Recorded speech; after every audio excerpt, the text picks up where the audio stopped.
And ఇంకో విషయం ఏంటంటే చాలామంది ప్రజెంట్ ఉన్న సిచ్యువేషన్లో ఆడ మగ సమానం, మీకు ఇందులో తక్కువ, మీకంటే నేనేం తక్కువ, నువ్వెంత సంపాదిస్తున్నావు నేను అంత సంపాదిస్తున్నా అని చెప్పి పోల్చుకోవడం స్టార్ట్ చేయడం ఎప్పుడైతే స్టార్ట్ అయిందో అది ఇమ్మెచ్యూరిటీ అంట నా దృష్టిలో. ఇమ్మెచ్యూరిటీ అప్పుడే విడాకులు అనేవి కావచ్చు, లేకపోతే మెయింటెనెన్స్ కావచ్చు, యాలిమోనీ కావచ్చు, ఇవన్నీ పెరగడం ఆ మాటల దగ్గర నుంచే స్టార్ట్ అయింది. పాత రోజుల్లో నేను ఒక సింపుల్ థింగ్, ఇది నేను చెప్పొచ్చో లేదో తెలియదు కానీ, ఎప్పుడైతే మీరు అరేంజ్ మ్యారేజ్ కానీ లవ్ మ్యారేజ్ ఒక ముక్కు ముఖం తెలియని ఒక మీ భర్తే అనుకోండి, ముక్కు ముఖం తెలియని ఆయన్ని ఎప్పుడైతే మీరు పెళ్లి చేసుకున్నారో అప్పుడే ఒక మెట్టు మీరు దిగినట్టే, తగ్గిపోయినట్టు.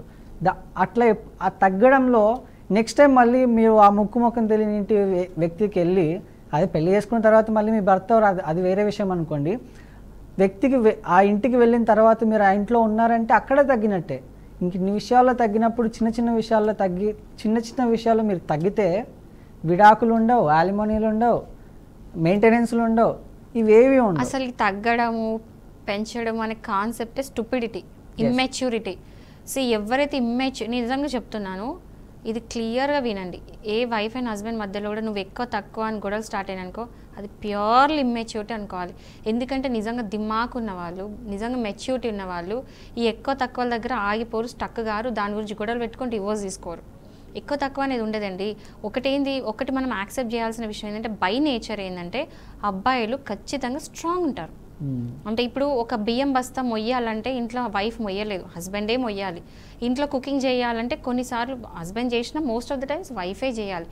ఎవరికి దేవుడు అనేవాడు ఏం చేసిండంటే, ఆడవాళ్ళకి కేపబుల్ అయ్యే పనులు ఆడవాళ్ళకి ఇచ్చిండు, మగవాళ్ళకి కేపబుల్ ఉండే పనులు మగవాళ్ళకి ఇచ్చినారు. సో అది గ్రాడ్యువల్లీ ఓకే, ఎడ్యుకేషన్ పెరిగి అది పెరిగి సాఫ్ట్వేర్ జాబ్లు వచ్చి వాడెవర్ ఈ జాబ్స్ అంతా జాయిన్ ఈక్వల్గా ఇద్దరు సంపాదిస్తున్నారేమో.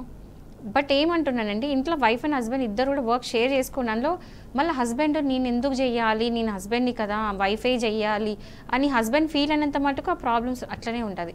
అండ్ వైఫ్ వచ్చేసి నేను ఈక్వల్గా సంపాదిస్తున్నా అని ఆ గర్వం చూపించే దగ్గర కూడా వైఫ్ ఓడిపోయినట్టు, షీ లాస్ట్ ఇట్. సో ఈ ఇమ్మెచ్యూర్ థింగ్స్ వేసి అనవసరంగా వైఫ్ అండ్ హస్బెండ్ మధ్యలో ఉన్న రిలేషన్షిప్ని ఖరాబ్ చేసుకోవడం మాత్రం స్టూపిడిటీ. ఎన్నో ఇష్యూస్ ఉంటాయి. లైఫ్ అంటేనే ప్రాబ్లం, లైఫ్ అంటేనే ఇష్యూస్తో మొదలవుతుంది.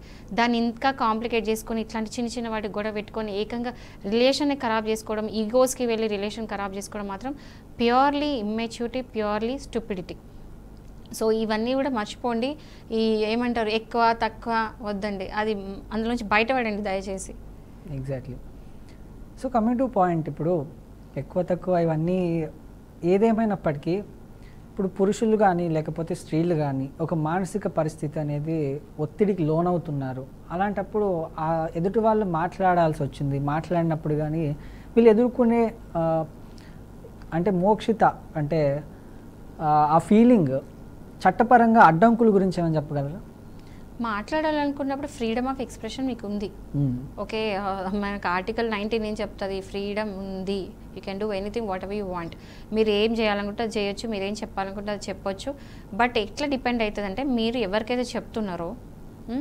ఎవరైతే చెప్తున్నారో వాళ్ళు మిమ్మల్ని అర్థం చేసుకున్న దాంట్లో ఏదైనా డిపెండ్ అయి ఉంటుంది. సో సపోజ్ మీరు ఎవరికైనా చెప్తున్నారు, వాళ్ళు వింటలేరు, మీరు ఎవరికి చెప్పుకున్నా మీ ప్రాబ్లమ్ సాల్వ్ అవుతలేదు. ఒకవేళ వైఫ్ వెళ్ళి హస్బెండ్ వెళ్ళి వైఫ్ చెప్పినా అర్థం చేసుకుంటలేరు అన్న కండిషన్స్లో ఉన్నారు, ఆర్ మిమ్మల్ని అర్థం చేసుకున్న పరిస్థితి ప్రపంచంలో అసలు ఒక్కరు కూడా లేరన్నప్పుడు go to your psychiatrist. Simple. సైకాట్రిస్ట్ని కలవండి, టేక్ ట్రీట్మెంట్, ఏం అవసరం ఉంటే అది చేయించుకోండి, రెగ్యులర్గా పోయి సెషన్స్ తీసుకోండి. అంటే నేనేమి ఇక్కడ అంటే చాలామందికి నేను ఏదో సైకాట్రిస్ట్ని ప్రమోట్ చేస్తున్నట్టు అనిపిస్తుంది నాకే, బట్ అట్లా కాదు. ప్రాబ్లమ్కి సొల్యూషన్ మాత్రం డెఫినెట్గా ఇదే. బట్ ఏంటంటే ఇప్పుడు చాలామంది డివోర్స్ అనుకుంటే ఫైట్ చేసేవాళ్ళు హస్బెండ్స్ ఎక్కువ శాతం సూసైడ్ తీసుకుంటున్నారు, ఆ టార్చర్ తట్టుకోలేక. ఎందుకంటే ఒకేసారి వాళ్ళ మీద 498 కేసులు, dowry protection act, domestic violence act, ఇవన్నీ కాక మళ్ళీ మెయింటెనెన్స్, మళ్ళీ డివోర్స్, అది కాకుండా పిల్లలుంటే పిల్లల కస్టడీ, ఇవన్నీ కూడా ఎగ్దమ్ ఒకేటేసారి అన్ని కేసెస్ వేసేసరికి హస్బెండ్ తీసుకోలేకపోతున్నాడు, అంటే తట్టుకోలేని ప్రెషర్.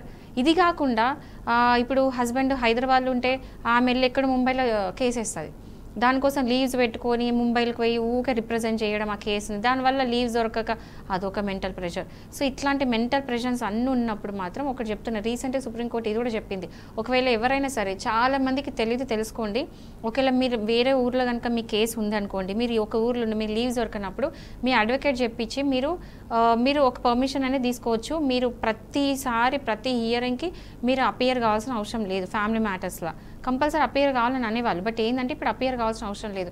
మీ అడ్వకేట్తో మాట్లాడుకుని ఒక పిటిషన్ వేయించుకోండి, నేను ఇట్లా జాబ్ వల్ల నేను అపియర్ కాలేను, రిప్రజెంట్ చేయలేను అని చెప్పేసి.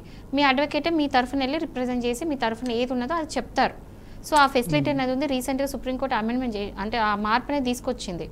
సో అది యూజ్ చేసుకోండి. సో ఇట్లాంటి ఏ మెంటల్ ప్రెషర్స్ ఉన్నా కూడా ఖచ్చితంగా అడ్వకేట్ని కలవండి, ఒక ఒపీనియన్ తీసుకోండి. ఎవరైనా సరే ఒక దగ్గర ఆగిపోద్దు, స్టక్ కావద్దు. ఏ ప్రాబ్లం ఉన్నా ఒక అడ్వకేట్ని లీగల్గా ఒపీనియన్స్ మాత్రం తీసుకోవచ్చు. కన్సల్టేషన్స్ అయినా, కేసు వేయాల్సిన పని లేదు, కన్సల్ట్ అయ్యేనా మీరు సజెషన్స్ తీసుకోండి. ఫైనల్గా మీరు ఏం చెప్తారు మేడం? అంటే ఈరోజు టాపిక్ గురించి కానీ, లేకపోతే మానసిక పరిస్థితి గురించి కానీ, స్టూడెంట్స్ పరిస్థితి కానీ, పురుషుల పరిస్థితి కానీ, స్త్రీల పరిస్థితి కానీ, వీటన్నిటి గురించి ఫైనల్గా మీరేం చెప్తారు? సో ఒక్కటేం చెప్తా అంటే, ఆడవాళ్ళకైతే మెంటల్ స్ట్రెంత్ ఎక్కువ, మెంటలీ బలంగా ఉంటారు, బట్ వాళ్ళకు కూడా అంటే మెన్కి కంపేర్ చేస్తే బలంగా ఉంటారు. సో ఇక్కడ ఎక్కువ వీక్ ఉన్నది మాత్రం మీరు అన్నట్టు స్టూడెంట్స్, మెన్. సో మెన్ ఇప్పుడు లాస్ట్ జూన్లో కూడా అన్నారు, this June month is meant for men's mental health అని చెప్పి. జూన్ మొత్తం కూడా వాళ్ళకి అంకితం చేసిండ్రు, ఏది మెన్స్ మెంటల్ హెల్త్ కోసం అంకితం చేసేసిండ్రు అనమాట. సో ఏంటంటే ఇక్కడ mental health of men neglect చేయొద్దు, అది ప్రాబ్లం. అంటే ఆ ప్రాబ్లం పెరిగి పెద్దగా అయ్యే ఛాన్సెస్ ఉన్నాయి. సో ఇక్కడనే ఆ ప్రాబ్లంకి సొల్యూషన్ తెచ్చుకోండి అని చేసి చెప్తున్నారు. సో మెంటల్ హెల్త్ మీకు ఏమైనా ప్రాబ్లం ఉంటే అది నెగ్లెక్ట్ చేయొద్దు, ఇగ్నోర్ చేయొద్దు. ఎవరైనా వచ్చి షేర్ చేసుకున్నవాడు దాన్ని నెగ్లెక్ట్ చేయొద్దు, ట్రై టు హెల్ప్ దెమ్. ఒకవేళ స్టూడెంట్స్ కూడా పేరెంట్స్ వినండి, పిల్లల్లో ఏదైనా మార్పు, బిహేవియర్లో ఏదైనా మార్పు వచ్చి డిప్రెస్డ్ ఉండి డల్గా ఉన్నారని కనిపిస్తే మాత్రం వెళ్ళి కూర్చొని మీ పిల్లలతో మాట్లాడండి, ఏంటి ప్రాబ్లం అని మాట్లాడండి. సో దాన్ని బట్టి మీరు ఇచ్చే సజెషన్ వాళ్ళకి హెల్ప్ చేసినంత ఇంకెవ్వరు చేయలేరు. సో పేరెంట్స్ హెల్ప్ చేయండి, ఈవెన్ టీచర్స్ కూడా హెల్ప్ చేయండి. సో ఈ అన్ని ప్రాబ్లమ్స్కి ఒక సొల్యూషన్ మాత్రం ఉంటుంది. సూయిసైడ్స్ ఇలాంటివి ఎప్పుడు చేసుకోవద్దు, ప్రతి ప్రాబ్లంకి సొల్యూషన్ ఉంటుంది. Okay, thank you madam, thank you so much. మీ విలువైన సమయాన్ని మా బీఆర్కే ప్రేక్షకుల కోసం కేటాయించి, అంటే చాలామందికి ఒక అవేర్నెస్ లాంటిది మీరు చెప్పే మాటలు. నేను కాల్స్లో మా కాలర్ చెప్తూ ఉంటారు, ఇలా కాల్ చేశారు, థ్యాంక్స్ చెప్పడానికి చేశారు, మీరు చెప్పిన దానివల్ల వాళ్ళ వైఫ్ మారింది, హస్బెండ్ మారారు, రకరకాల. ఈ సందర్భంగా ఇంకొకటి చెప్దాం అనుకున్నాను, చాలా మంది నాకు ఇన్స్టాగ్రామ్లో మెసేజెస్ చేస్తున్నారు, వాట్సాప్లో మెసేజ్ చేస్తున్నారు, థ్యాంక్స్ అండి అందరికీ, అంటే మీరు సొసైటీలో చాలా చేంజ్ తీసుకొస్తున్నారు అని చెప్పి అప్రిషియేట్ చేస్తూ, అండ్ మీరు చేసే యూట్యూబ్లో చేసే వీడియోస్ మాకు చాలా హెల్ప్ అవుతున్నది అని చెప్పి చాలామంది ఇన్స్టాగ్రామ్లో మెసేజెస్ చేస్తున్నారని. నాకు ప్రతి ఒక్కరికి రిప్లై ఇచ్చే అంత టైం ఉండట్లేదు. సో ఇప్పుడు ఈ ప్రోగ్రామ్ త్రూ అందరికీ కూడా నేను థ్యాంక్ యూ చెప్పాలనుకుంటున్నాను, అందరికీ appreciation. Thank you so much madam.